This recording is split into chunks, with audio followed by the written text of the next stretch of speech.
Well,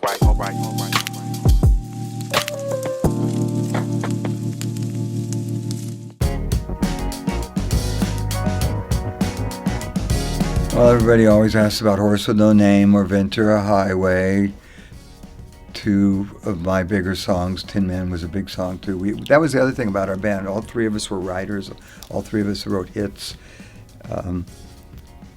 I mean, like Horse with No Name, might as well talk about that, and I've talked about it at length over years, was written in England, in rainy old England, as I wanted to describe the sights and sounds of the desert, and somewhat of a being out there alone and pondering this great expanse of the desert. That was the concept.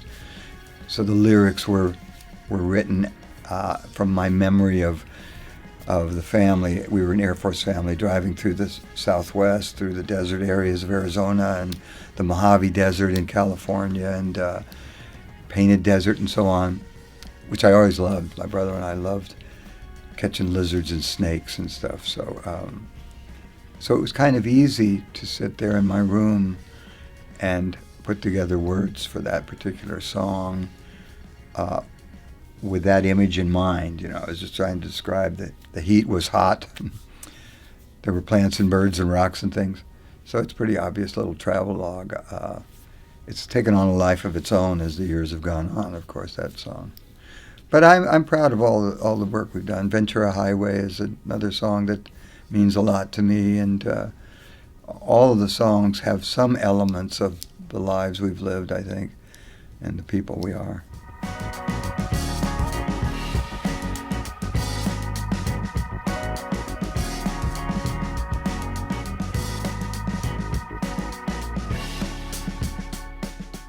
"50 years is a long time, and it's funny, the last few decades sort of have blown past. So when you put it that way, 50 years since that concert at the Hollywood Bowl. We'd played the Hollywood Bowl twice back then in the 70s. That was our heyday, of course.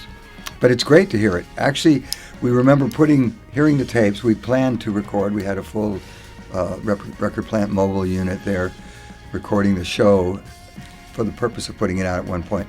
But shortly after the concert, and we were touring heavily in those years, we got a chance to sit down and listen to the tapes, and we all just went, it doesn't sound that great, and let's shelve that for now. And here it is 50 years later. And our friend Jeff Larson, he's basically our archivist. He's a fantastic guy, and he pulled the tapes, and he listened to them, and he cleaned some stuff up. And the technology has made it so much better to be able to stop some noise and clean things up, which is what he did. And we said, wow, this sounds great. Let's go for it.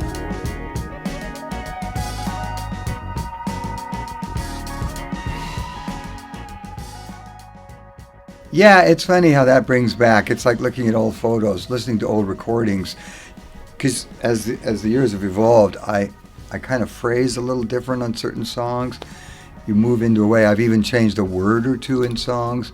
So listening to those tapes from '75 at the Hollywood Bowl did kind of bring me back to who we were then. And of course, one of the best features about this live album at the Hollywood Bowl is that Dan Peek is part of it, because he left 2 years later from the band. And so it's one beautiful full concert, live, professionally recorded with the original trio, which is pretty rare. We did some live things, shows, TV shows, things like that, where the three of us were there, but to have this nice little archive is nice.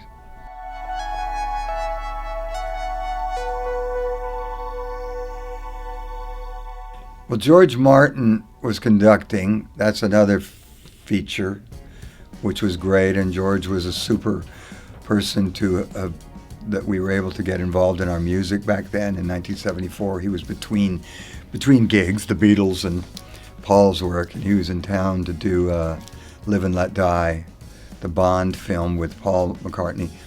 And so we were able to get a meeting with him, and he came on board as our producer for 7 albums, of which this was one. And he conducted the symphony on stage live. So I think the artwork shows the marquee at the Hollywood Bowl with America and George Martin. So that was a heavy and special moment for us on stage. The rest of the show was just, there's songs we don't do anymore in there. In 75 we would have had like 4 albums out, I think, maybe 5 albums. So there was some obscure album cuts, as we call the ones that aren't so familiar. So that's fun. It's definitely, I endorse it. It's a good live album in all respects.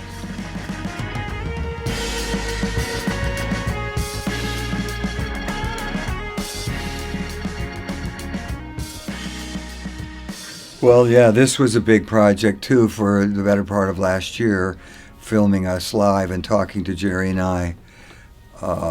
But it's more than that. It's a documentary of the 53 Years of America, it's called, I guess. I Need You, one of our song titles.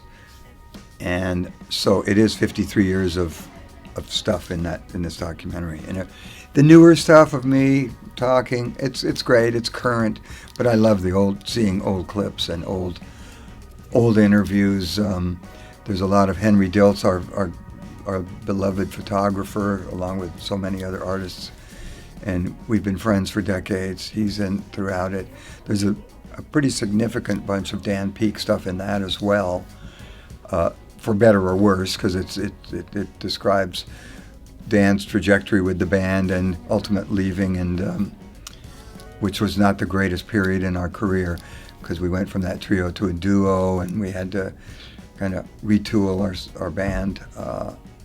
But we came out of that, and that element of the documentary was telling for me. They got some good clips of Dan, interviews he'd done in his second career. He was a solo artist after he left us for all those years, and so he did interviews himself that I wasn't privy to at the time.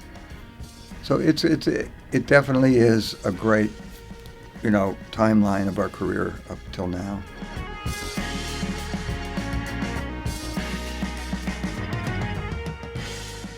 I thought it was a little long the first time. Again, it's because in the beginning it's Jerry and I talking as if it was yesterday, because it was virtually 9 months ago or something. So that wasn't so. But then the second time I watched it, I've watched it a few times, but seeing it in the theater the other day was really pretty impressive. It's the first time when you see yourself on the big screen, and we haven't seen that so much in our career.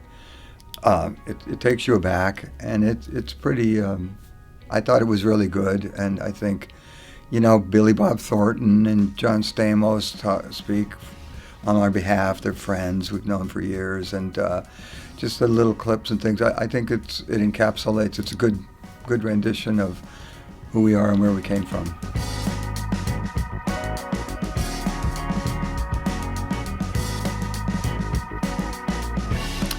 Well, one of my proudest feelings is that we've been a band for so long, that we did endure. We got, this is technically our 54th year. I'm doing this work now with the band, and I just think that the fact that we've managed to stay this one entity for as long as we have, and gone through all the changes in the business itself and all the different movements, and disco and new wave music and punk music, and yet we're still these singer-songwriter guys doing 70s music, and that's what we play live, although it's all embellished with the players we've got in this band now, so there are surprises for an audience that hasn't seen us before. So yeah, I'm very proud of it at the end of the day, and the directors and producer were great to work with. The company, they were really good, and had a vision for it themselves in the editing room. We didn't have anything to do with the editing or any of that stuff. We really had very little input other than to say we liked that. And that was it.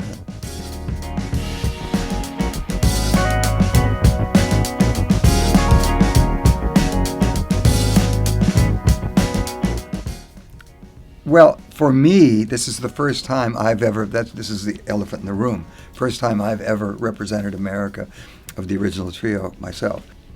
But it's been a different feeling, I have to say, that I didn't expect what I do, I still do. I'm still singing and playing exactly like I've done for 50 years. But you just don't, you're not prepared for this different feeling up there, where Jerry and I, as a duo since 1977, would have a rapport, or there'd be a little chit-chat or a joke or something. But basically, that has been a hard thing to acclimate to be just me. You know, and the spotlight's on me. We always shared that. But really the star is the music, and I know that, and I know it's the songs.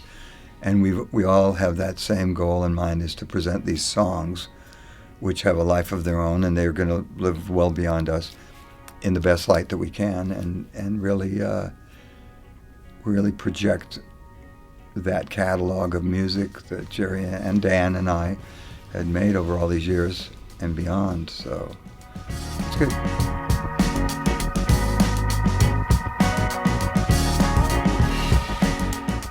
Yeah, I'd like them to take away that, we represent our era, but it moves generationally. The songs have a life of their own, and I think if they've only heard that on the radio, if they're out in our audiences, you will notice younger people and our guys, our baby boomer generation, but it's always been easily digested music for younger generations, and I'm surprised half the time how many parents bring their younger kids, and we meet them sometimes outside or backstage or something, and their young son or daughter knows our songs and lyrics and everything.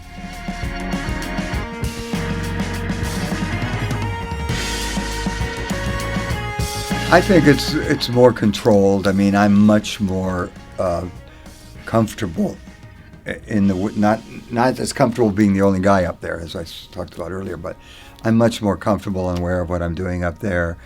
We flew by the seat of our pants a lot in the early going. I mean, we had to kind of almost mature on stage. We were 17, 18, 19 when we first came out. Our very first album, very first single went to #1. We started in England. When we came to the U.S. in 1972 with this hit record, it was like everything exploded. David Geffen became our manager, who was a big, heavyweight, powerful man, and he was then too. And we had to go from these three guys on stools with acoustic guitars to now he put us in the big arenas, because we've been playing smaller venues and little tours of Holland and opening for Cat Stevens and people in England. And now we had to carry the night in big arenas that he immediately booked us into. So we had to now evolve to have a bass player and a drummer, a rhythm section, expand and learn, learning in front of people. It was actually probably not the greatest way to do something, because you could see all the mistakes and it was like, oh gosh, I can't do that tomorrow night, and I can't do that. In contrast, now it's very comfortable, and it's a solid band. We know what we're doing every night. We don't do too many changes. In fact, this tour, the set is the set. Sometimes in the past we'd say, let's play this tonight, let's play that tonight. But it's best to evolve a set that works and kind of has it peaks at the end kind of a thing. You don't want to be too much of this, because we've got plenty of songs that can drop it down into a ballady thing that's slower, and so I feel a lot more comfortable now, really, than I did in those early years before we had really gotten professional.